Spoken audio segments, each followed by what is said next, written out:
स्वागत है आप सभी का एक बार फिर से ज्योग्राफी विद रहमान सर के यूट्यूब चैनल पर। और आज हम देख रहे हैं एमएससी ज्योग्राफी फाइनल ईयर का 2025 का नया पेपर। देखते हैं इसमें कौन कौन से प्रश्न आपके पिछले साल आ चुके हैं, वो पेपर मैं आपको उपलब्ध करवा दूंगा। टेलीग्राम आप ज्वाइन कर लीजिएगा। टेलीग्राम पर आपको सभी पुराने पेपर मिल जाएंगे।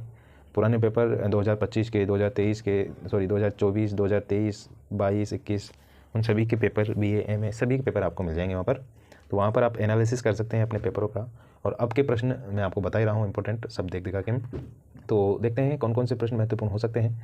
सबसे पहला प्रश्न जो है वो भारत को भौतिक प्रदेशों, पिछली बार जो प्रश्न आया था वो भारत के भूगर्भिक प्रदेशों के बारे में पूछा था।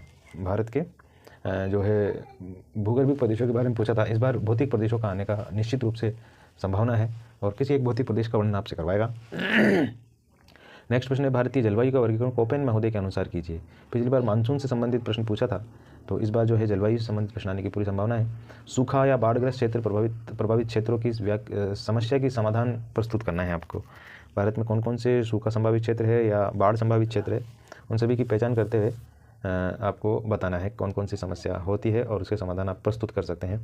भारत में जनसंख्या प्रारूप और उसको प्रभावित करने वाले कारक कॉमन सा क्वेश्चन है। बहुउद्देशीय नदी घाटी परियोजनाओं पर लेख लिखिए, ये भी कॉमन सा क्वेश्चन है, आना चाहिए आपको।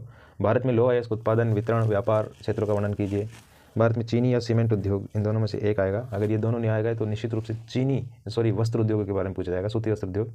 ऊर्जा, सौर ऊर्जा, पिछली बार पवन ऊर्जा पूछा गया है। सौर ऊर्जा नीति क्या है, सौर ऊर्जा की स्थिति और इसके विकास का वर्णन कीजिए।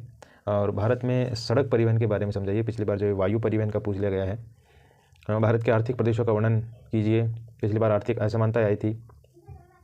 नेक्स्ट प्रश्न जो है, औद्योगिक प्रदेश किसे कहते हैं। भारत में औद्योगिक व्यवस्था को प्रभावित करने वाले कारकों की व्याख्या कीजिए। बहुत ही इंपॉर्टेंट प्रश्न है ये। व्यापारिक कृषिगत फसलों के उत्पादन वितरण को समझाइए और राजस्थान के विधेय संदर्भ में खनिजों के महत्व को बताइए। आपको अपवाह तंत्र नहीं पढ़ना है, अपवाह तंत्र का प्रश्न पहले आ चुका है पिछले साल। बात हम राजस्थान यूनिवर्सिटी के पेपर की कर रहे हैं, ठीक है। और उसी के सिलेबस के अकॉर्डिंग लगभग सभी यूनिवर्सिटी का सिलेबस है, तो आप निश्चिंत रहिए।